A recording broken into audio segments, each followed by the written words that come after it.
Pa sem se pa spomnil, dojel sem, da sem imel celo stvar ves čas pred nosom. Kaj pa če je... Zdaj pa preden se zarola tale vlog, moram povedati dve stvari. Prva stvar je to, da je tale vlog sestavljen iz 2 dni, iz ponedeljka in iz torka. A zakaj iz 2 dni? Zato, ker bi rad ujel zaostank. Nimam rad stvari na lagerju, zato bi rad ta 2 dneva skupaj spravil in naredil pač en mal večji vlog. Pa še informacija za tiste, ki celo zadevo spremljate prek YouTubea, spet se mi je sesul en telefon, kar pomeni, da je del projekta imenovan Alfa Romeo Giulia Quadrifoglio napada Pohorje vstal na njem. To v bistvu sam pomeni, da bo treba na dirkaškem manekenko par dni počakati. Ostala pa vse tako kot ponavadi. Gizmo, kje si? Lega, veš, kaj Forrest Gump začne laufati, pa ni znal nehati. No, to je Gizmo. Dobro jutro, jaz sem kakšen kilometer, 2 ven iz Ljubljane in čas druženja z Giulio se počasi zaključuje. In zdaj po eni strani je res, da sem že včeraj posnel sladkokisle s tem avtom in sem pol na en tak hecen način že zaključil z razmišljanjem o celih stvari. In pol sem gruntil, ni mi dal miru, kako bi jaz tole kvadrifolio povzel v enem stavku, vso njeno lepoto, karakter, njene vozne zmogljivosti, vse skupaj. Pa sem se pa spomnil, dojel sem, da sem imel celo stvar ves čas pred nosom. Fantje pa punce, Alfa Romeo Giulia Quadrifoglio je kaj ena Štajerka. Lepa, elegantna, samozavestna, strastna, srčna. Ampak sam pazi, da jo ne razpizdiš. Sam tega ne!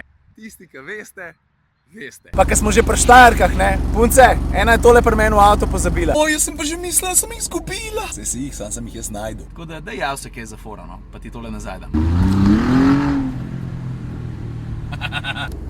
Evo, detelca je nazaj doma, jaz pa že pičim k sosedu, kjer me čaka en drug avto. Ključe imam, avto, ki ga bom prevzel, je pa, no, po eni strani tudi zelo poseben, predvsem pa velik, pa prestižen. Mercedes S. V bistvu iz neke vrste ultimativnega športnega prestiža v poslovni prestiž. Veš, tale avto nisem dobil na kakšen daljši test, ampak kadarkoli jaz dobim priložnost voziti eno izmed 4, 5 najboljših prestižnih limuzin, ja pol jo zagrabam. A veš, če ne drugače, že samo zato, da obnovim znanje, ker nazadnje sem jaz S-klaso pelal pismo, po moje že ne 2, mogoče skoraj 3 leta nazaj. Vmes sem pa pol že parkrat sedel za volan A8-ke, pa 7-ice in, a veš, malo mi manjka enega muštra, da ga imam, da ga pa spet druge, take velike poslovne prestižne avte vozim, da lažje primerjam. Veš, kaj je ta prva stvar, ki jo opaziš, ko se voziš v S-klasi? Udobje, ki ga zna pripraviti tale podvozje, mislim, ne rabiš se zapeljati niti s parkirišča daleč stran, da ugotoviš, da je tole ne druge vrste vožnja. Veš, kaj hočem reči? Pa tišina kabine, stari, pri 20-30 na uro,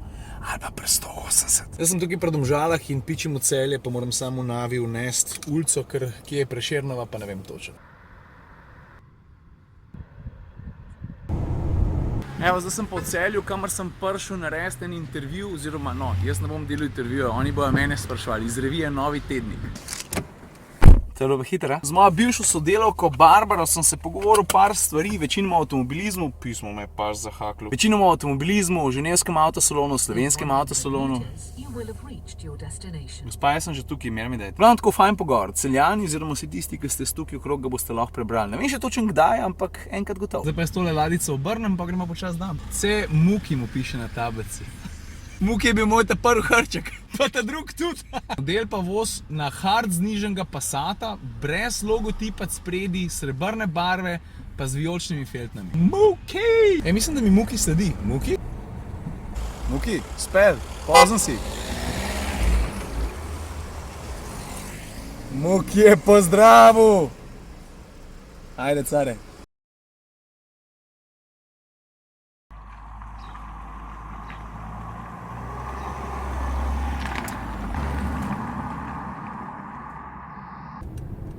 Evo, jaz sem v Ljubljani, vračam Mercedesa, tole druženje je bilo prijetno, predvsem pa tako, kot sem že včeraj poudaril, jaz sem obnovil znanje. Zdaj mi je spet malo bolj jasno, kaj pa kako je, ko pride do primerjave tega avtomobila s tekmeci. Tako, kot sem že včeraj rekel, to je zelo pomemben, ker ti pol pelješ en drug avto, moraš imeti v glavi točen občutek, feeling za avto, da se spomniš, da lahko primerjaš iz prve, ker drugače to bolj tako, ne moreš nekaj iz lufta govoriti.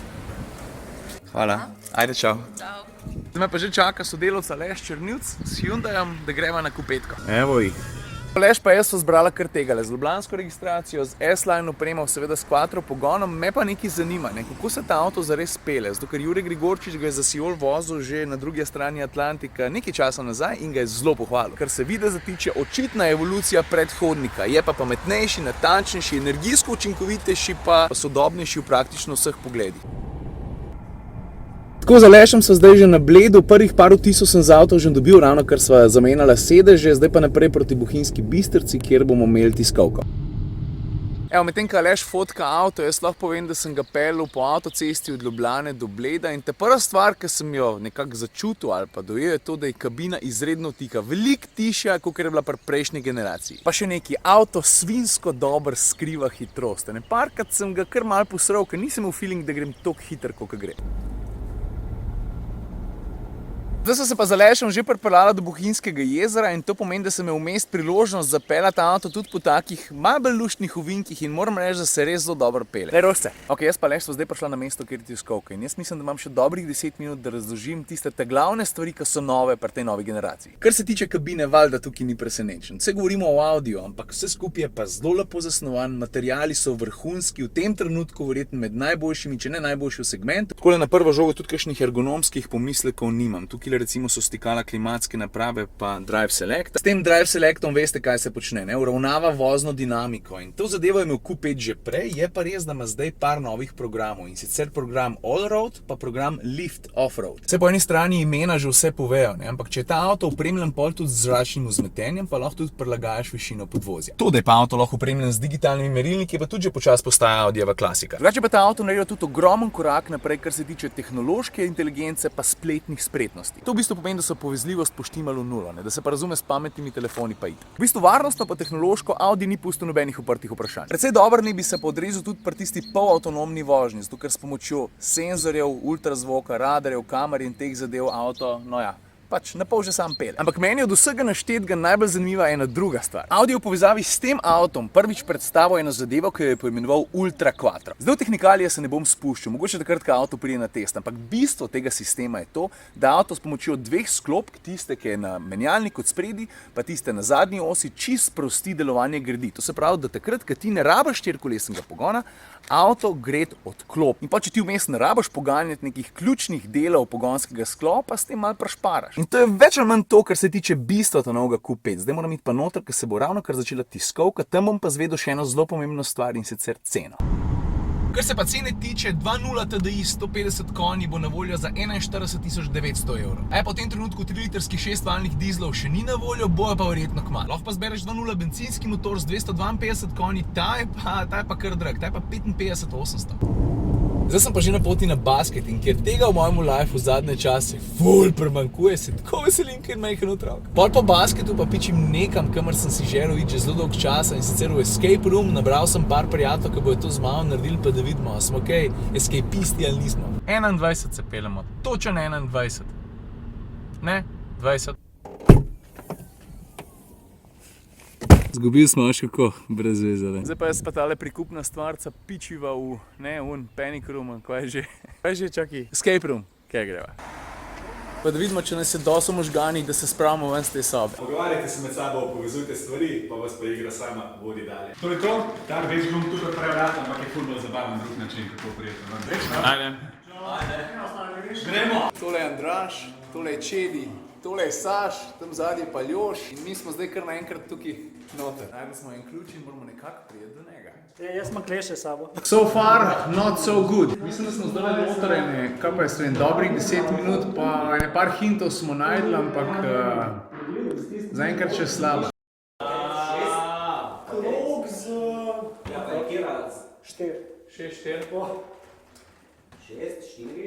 Cajt pa gre, kaj da bi ga vracuval. Zdaj pa tako zrihta smo. Jaz ne smem kazati kljujo, ampak point vsega je to, da ti ta zlat jajc, ko v bistvu zgleda tudi en tak popisan krompir, dobiš v roko in s tem pač tudi izhod iz te sobe.